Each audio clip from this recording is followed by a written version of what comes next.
नमः लक्ष्मी नमः नित्यपुष्टाय नमः विभोवर्ते नमः आदित्ये नमः दित्ये नमः दीप्ताय नमः वसुधाय नमः वसुधारिण्ये नमः कमलाय नमः कान्ताय नमः कामाक्षे नमः क्षीरोदसंभवाय नमः उद्ग्रापराय नमः बुद्धये नमः अनागाय नमः हरिवल्लभाय नमः अशोकाय नमः अमृताय नमः दीप्ताय नमः लोकशोकविनाशिन्ये नमः धर्मनिलयाय नमः करुणाय नमः लोकमात्रे नमः पद्मप्रियाय नमः पद्महस्ते नमः पद्माक्षे नमः पद्मसुन्दर्ये नमः पद्मोत्तमाय नमः पद्ममुख्ये नमः पद्मनाभप्रियाय नमः रमाय नमः पद्ममालाधराय नमः देव्ये नमः पद्मिन्ये नमः पद्मगन्धिन्ये नमः पुण्यगन्धाय नमः सुप्रसन्नाय नमः प्रसादवित्ये नमः प्रभाय नमः चन्द्रवदनाय नमः चन्द्राय नमः चन्द्रसादर्ये नमः चतुर्भुजाय नमः चन्द्ररूपाय नमः इंदिराय नमः इंद्रशीतलाय नमः आह्लादन्ये नमः पुष्टे नमः शिवाय नमः शिवगते नमः सत्ये नमः विमालाय नमः ओमिषण्ये नमः दुष्टे नमः द्राशिते नमः प्रीतिपुष्करणे नमः शान्ताय नमः शुक्लमाल्यम्बरे नमः श्रिये नमः भास्कर्ये नमः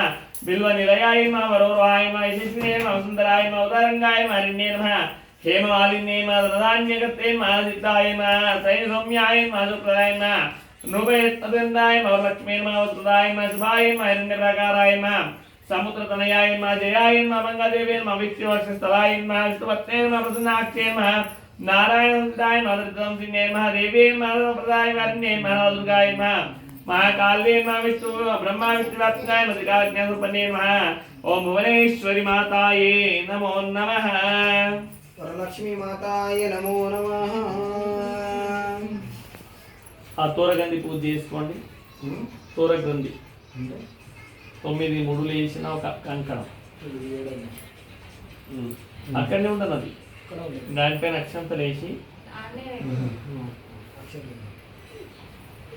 ఓం తోరగ్రంథి దేవతాయే నమః ఓం తోరగ్రంథి దేవతాయే నమః ప్రథమగంధిం 9 సార్లు అక్షంతలు వేయండి ప్రథమగంధిం పూజయామి ఓం తోరణగ్రంథి దేవతాయే నమః ద్వితీయగ్రంథిం పూజయామి తోరణగ్రంథి దేవతాయే నమః तृतीयग्रंथिं पूजयामि तोरणग्रंथि देवताय नमः चतुर्थग्रंथिं पूजयामि तोरणग्रंथि देवताय नमः पंचमग्रंथिं पूजयामि तोरणग्रंथि देवताय नमः षष्ठमग्रंथिं पूजयामि तोरणग्रंथि देवताय नमः यजमानस्य अष्टमग्रंथिं पूजयामि तोरणग्रंथि देवताय नमः नवमग्रंथिं पूजयामि नमस्कार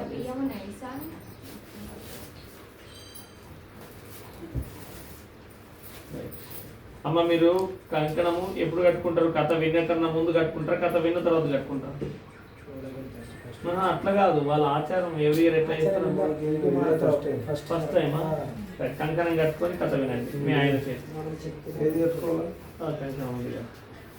అది కాదండి ఇప్పుడు మీరు పూజ చేసి సూర్యాదీనాం నవానాం గ్రహాణమత్త పుణ్య సిద్ధిరస్తో అల్లా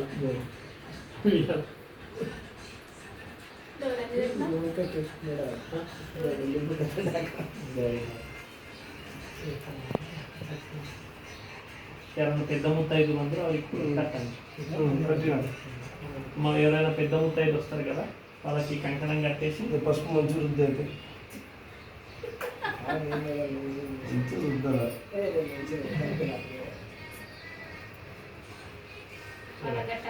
పెద్ద ముత్తైదు ఎవరైతే అంటే ఏజ్ కలిగిన అంటే మీకు తెలిసిన వాళ్ళు ఉంటారు కదా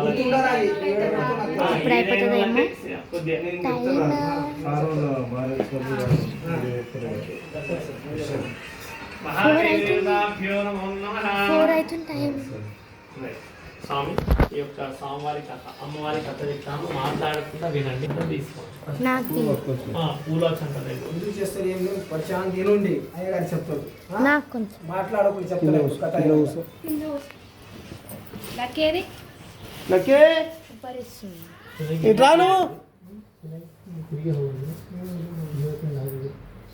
కూసో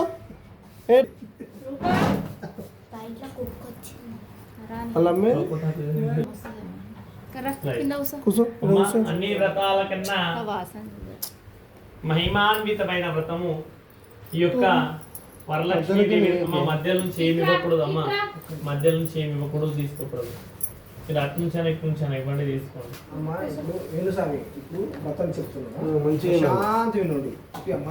తీసుకోండి చిన్నగా ఉంటది కథ అద్భుతమైన కథ ఏముంటది బంద్ చేసి మళ్ళీ పెట్టు కొద్ది జరుగు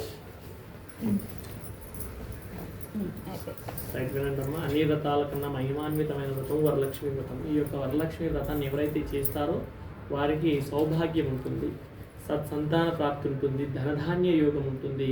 అన్ని రకాలుగా ఆ యొక్క అమ్మవారైన మహాలక్ష్మి వరలక్ష్మి యొక్క కృపా కటాక్షాలు ఉంటాయంట. అయితే మనకు పార్వతీ పరమేశ్వరులు ఎక్కడుంటారు? కైలాసంలో ఉంటారు కదా. కైలాసంలో ఏకాంతంగా ఉన్నప్పుడు ఏం జరుగుతుందంటే, తర్వాత మీరు వినండి కథ. కైలాసంలో ఏకాంతంగా ఉన్నప్పుడు పార్వతీదేవి వెళ్తుందంట ఎవరి దగ్గరికి? పరమశివుని దగ్గరికి వెళ్ళి, స్వామి భూలోకంలో స్త్రీమణులు సౌభాగ్యంగా ఉండడానికి, సుఖ సంతోషాలతో ఉండడానికి, ధనధాన్య సమృద్ధితో ఉండడానికి, సత్సంతాన ఫలంతో ఉండడానికి ఏదైనా వ్రతం ఉంటే చెప్తారా అని అడగగా ఆ యొక్క పరమశివుడు అంట భూలోకంలో ఉండే నారీమణుల కోసము, వారి సౌభాగ్యం కోసం అద్భుతమైన వ్రతము కలదు, అదే వరలక్ష్మి వ్రతం. ఈ యొక్క వ్రతాన్ని ఎవరైతే ఆచరిస్తారో వారందరూ కూడా ఆ యొక్క అమ్మవారి కృపాకటాక్షాల వల్ల సత్సంతానము ధనధాన్య ప్రాప్తి పొందుతారని అంటారంట. అయితే ఈ వ్రతం ఎలా చేయాలి, ఎప్పుడు చేయాలో సవివరంగా చెప్పనగా, ఈ యొక్క వ్రతాన్ని శ్రవణ మాసంలో శుక్లపక్షంలో పూర్ణిమకు ముందుగా వచ్చే శుక్రవారం నాడు ఆచరించాలంట. ప్రప్రథమంగా మనం ఎలా అంటే ఇంటిని గోమాయంతో అల్లుకోవాలంట. వరి పిండి బొల్లగా 5 రంగుల చూడంతో ముగ్గులు పెట్టుకొని ఆ యొక్క అమ్మవారి కలశ స్థాపన చేసుకోవాలంట. ప్రప్రథమంగా గణపతి గౌరిని పూజించుకోవాలి. ఆ తర్వాత అమ్మవారిని విశేషంగా పంచామృతాలతో అభిషేకం గావించాలంట. అలా అభిషేకం చేయించిన తర్వాత మనస వాచ కర్మణ అమ్మవారికి మనస్ఫూర్తిగా నమస్కారం చేసుకొని 9 తోరణాల కంకణం సిద్ధం చేసుకొని, ఒకటి పెద్ద ముత్తైదు కట్టి మళ్ళీ ఒకటి మనము కట్టుకొని కథ సావధాన చిత్తులై వినాలంట. అయితే ఈ యొక్క పూజ ఎవరు చేశారు, ఎప్పుడు చేశారు అని చెప్పమని పార్వతీదేవి పరమశివుడిని అడిగిందంట. అడగగానే పరమశివుడు అన్నాడంట, ఈ యొక్క మగధ రాజ్యంలో చారుమతి అనే మహిళ ఉండేదంట. ఆమె ఎంత సద్గుణవంతురాలంటే ఆమె పని ఏందో ఆమె చేసుకుంటూ ఉండేదన్నట్టు. ప్రతిరోజు పూజలు చేసేది, అమ్మవారి పూజలు. అంతేకాకుండా తన భర్తను ఏం చేసేది, భర్త చెప్పిన మాట జవదాటేది కాదంట. భర్తను గౌరవిస్తూ, అత్తామామల్ని గౌరవిస్తూ ఆ యొక్క మితంగా అంటే తక్కువగా మాట్లాడుతూ, అంతేకాకుండా ఎక్కువ పేర్లు గడించింది. అలా ఉండగా ఈమె భక్తికి మెచ్చిన అమ్మవారు ఏం చేసిందంట, ఆమె కలలోకి వెళ్ళిందంట.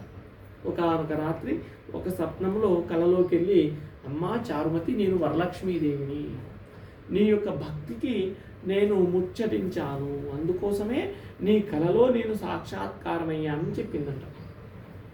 అమ్మవారు కనిపించగానే ఆ యొక్క ఏం చేసిందంట, ఆమె ఆ యొక్క కళలోనే ప్రదక్షిణలు వేస్తూ ఉందంట. అమ్మ శ్రీమాత్రే నమః, శ్రీమాత్రే నమః అంటూ ప్రదక్షిణలు వేస్తూ ఉన్నదంట.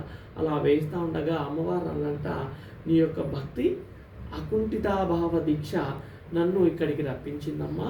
అయితే నువ్వు ఏం చేస్తావంటే, వచ్చే శ్రావణ మాసములో శుక్లపక్షంలో పౌర్ణమికి ముందుగా వచ్చే శుక్రవారము నాడు నా యొక్క పూజ చేయు. నా యొక్క పూజ చేసి 9 తోరణాలు కలిగిన కంకణాన్ని కట్టుకో. అలా కట్టుకొని ఒక రకరకాల నైవేద్యాలతో నన్ను పూజించు అని చెప్పిందంట. ఇలా పూజించడం ద్వారా నువ్వు కోరిన కోరికలు నెరవేరుతాయి, నువ్వు అనుకున్నది జరుగుతుందనగా ఆ యొక్క చారుమతి ఏం చేసిందంట, కలలో నుంచి నిద్రలేసి చూడగా అమ్మవారు లేదంట. ఎందుకు, స్వప్నంలో వచ్చింది కాబట్టి.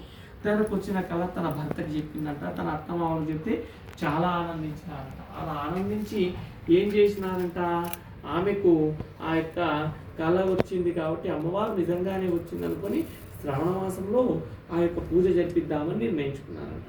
ఆ యొక్క చారుమతి ఏం చేసిందంట, నాకొక్కరికే సొంతం కావాలి అనుకోకుండా చుట్టుపక్కల ఇళ్ళ వాళ్ళందరికీ చెప్పిందంట, ఇట్లా నాకు అమ్మవారి కళ్ళలోకి వచ్చింది, ఇలా శ్రావణ శుక్రవారం పూజ చేయమన్నది, మీరందరూ అంటే వారందరూ కూడా వచ్చి మంచిగా కలశ స్థాపన చేసుకొని పూజ ఆరంభించారంట. ప్రప్రథమంగా గణపతి పూజ, గౌరీ పూజ చేసుకున్నారంట. అమ్మవారిని అభిషేకం చేయించారంట. అభిషేకం చేయించిన తర్వాత అమ్మవారికి శతవిధాలుగా నమస్కారం చేసుకున్నారంట, మంగళారతి ఇచ్చారంట. అలా ఇచ్చిన తర్వాత నానావిధ నైవేద్యాలు పెట్టి నమస్కారం చేసుకొని ఆ యొక్క ఆత్మరక్షణ చేసుకుంటా ఉంటారు. అలా ఆత్మరక్షణ చేసుకుంటా ఉండగా ఏం జరుగుతుందంటే, మొదటి ప్రదక్షిణ వేయగానే వారందరి కాళ్ళలో బంగారపు గజ్జలు నిండిపోయినాయి. వారి కాళ్ళు మొత్తం బంగారంతో నిండిపోయినాయి. అందరూ ఆశ్చర్యపోయారంట. ఎందుకు? మొత్తం వరలక్ష్మి మాత యొక్క కృపాకటాక్షాల వల్ల. రెండో ఆత్మరక్షణ చేసుకోగానే చేయి నిండా బంగారంతో నిండిపోయిందంట. మరోసారి మూడో ప్రదక్షిణ చేసుకోగానే వారి ఇల్లంతా బంగారమయమైపోయిందంట. వారికి ఇప్పుడు ఎవరైతే చారుమతితో పూజ చేయడానికి వచ్చిరో వారి ఇంటికి వెళ్ళడానికి రకరకాల రత్న సింహాసన వాహనాలు వచ్చి బయట నిలబడ్డాయంట. చూడండి, అమ్మవారిని భక్తితో పూజించడం ద్వారా వారికి కోరిన కోరికలన్నీ నెరవేరాయి. సత్సంతాన ఫలప్రాప్తి కలిగింది, ఆయురారోగ్య ప్రాప్తి, ధనధాన్య ప్రాప్తి అన్నీ కలిగి అంతిమ మోక్షమును పొందారు. కాబట్టి అమ్మవారిని ఎవరైతే భక్తి శ్రద్ధలతో ఆచరిస్తారో అమ్మవారి కృపాకటాక్షాల వల్ల, అమ్మదయ వల్ల మనకు అనుకున్నదంతా జరుగుతుందంట. ఇదే వరలక్ష్మి మాత యొక్క వ్రతకథ. వరలక్ష్మి మాతాకి జై. అక్షంతలై నమస్కారం చేసుకోండి. నైవేద్యం తీసుకురానమ్మా, నైవేద్యం చూపించండి. అగరవత్తులు వెలిగించుకుంటాను.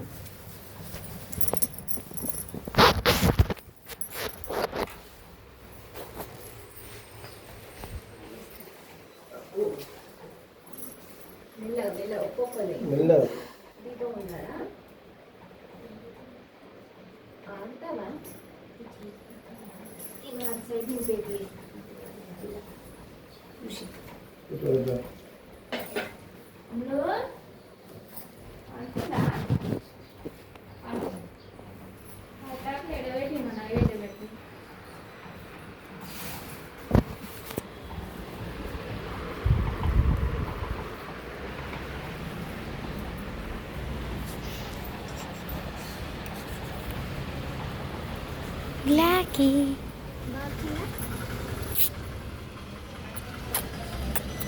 Lucky.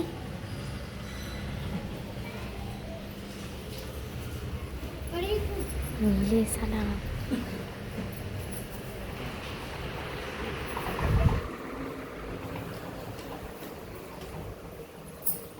Betul itu.